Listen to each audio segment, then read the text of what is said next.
Hey guys, it's Neil from Engadget. I'm here with macOS 10 Lion. This is the developer preview that was just put out last week. The final version will be shipping in summer, but we're installed this version on an old MacBook Pro here just to give you an idea of some of the UI concepts, some of the new features, and some of the new ideas that Apple's put into the latest version of their OS. So, looking at it straight up, it looks just like macOS 10. You've got a dock along the bottom. You've got some windows on the desktop. You'll notice that there's a new icon on the dock by default. It's Launchpad. So if I just click on this, I'm taken to a very iOS style app launcher. You can still open apps in all the ways that you're used to. You can use Spotlight. You can drill through your folders. You can obviously use the dock. When you install apps from the Mac App Store, an icon gets dropped here by default. It's got iOS style folders. It's just another way to view all of your apps, organize them, do whatever you want. Obviously it's been a big hit on the iPhone. Why not bring it to macOS 10? So that's there. Another huge feature is mission control. So I'm here on a MacBook Pro, so I have a multi-touch trackpad. So if I swipe up with 3 fingers, I get a view of all of my app windows on the desktop, and then a bunch of these full screen space views. It remains to be seen how Apple sort of implements that for people who are using just a regular mouse without multi-touch controls, but it's very natural on a multi-touch trackpad on a MacBook where you swipe up with 3 fingers. You can swipe down with 3 fingers to look at, I'm in Finder there. If I switch to Safari and swipe down, I get to see all my Safari windows. So I swipe up, I can jump into, say, here's full screen preview. Apple's really promoting full screen apps with Lion, kind of like an iPod or an iPad view. So preview, if I had multiple pages, I could see them. I can swipe over. Here's Safari in full screen. Now, if I want to just jump back to preview here. If I want to take this out of full screen, I just go up. I get the menu bar back, hit the button, and now I've got a preview window on my desktop. So that's pretty cool. Same here. I think I've got iCal open. I can just hit the full screen button. Now I've got a full screen iCal space.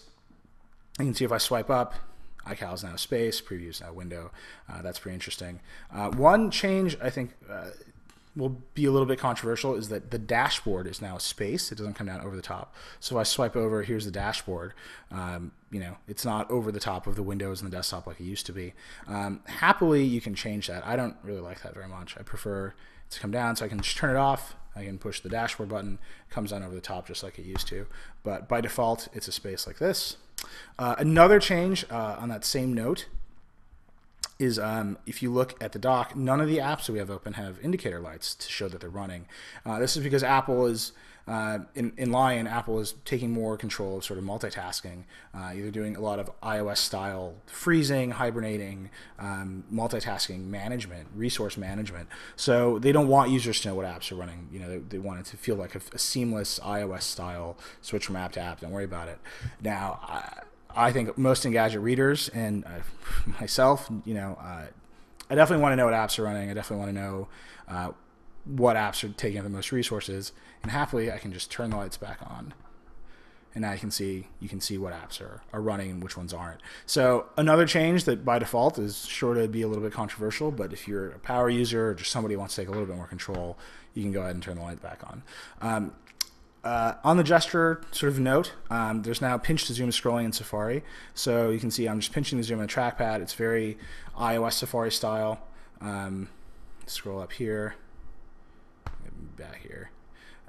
You can see I'm just scrolling away, zooming away with my heart's content. You can see on the right there, I'm scrolling and there's an iOS style scroll bar, but there are no scroll arrows. There's no like traditional scroll UI over here.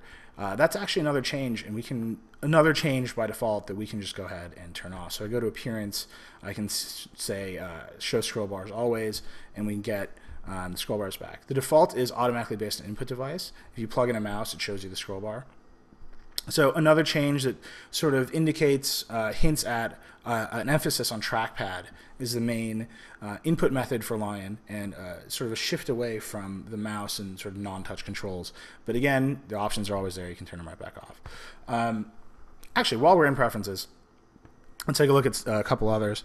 You've got a new privacy preference. This is just like iOS. You get granular control over what apps can see your location. You've got a new internet accounts preference that very much like iOS, lets you a centralized place to manage all the accounts you have. Full disk encryption. Actually, we're back in the privacy. You can encrypt the entire disk. That's a new one. And lastly, let's take a look at two features that aren't in preferences. One is AirDrop. So if I had another Lion machine here with the AirDrop open, I would be able to see it, and I would just be able to drag files to it, and it would use the Wi-Fi chips in both machines to send files. You don't even need to be connected to a router. They would just discover each other and send files. Unfortunately, I don't have another Lion machine, but Apple demoed it for us. It looked like it was pretty cool. And lastly, we should take a look at versions, which is another new feature in Lion. Apps are coded to support Lion. We'll quote, get this for free. You see save is now turned into save a version. Just move some stuff out of the way. Save a version. So I've already saved this version of the document. I can hit revert to saved, and I get a very Time Machine style interface of all of the previous versions of this document that I had saved before. And I can just kind of jump back, hit restore, very much like Time Machine, and I'm right back to where I was with my versions. And I can be like, oh, I don't like that one quite so much, and I can jump right back to where I was before. So that's versions. Pretty cool. It's bundled in with some other Lion features like autosave and resume. It should make it easier for kind of users to just manage documents without having to think about what's really going on. Another step sort of towards iOS style management of resources and documents. So that is macOS 10 Lion. Just a quick overview of some of the big features. Obviously, there's a ton more going on under the hood. There's a ton more even that we haven't looked at on the surface. We'll jump into some of that more in the post. You'll see some screenshots and stuff like that. But that's just a high-level overview of macOS 10 Lion.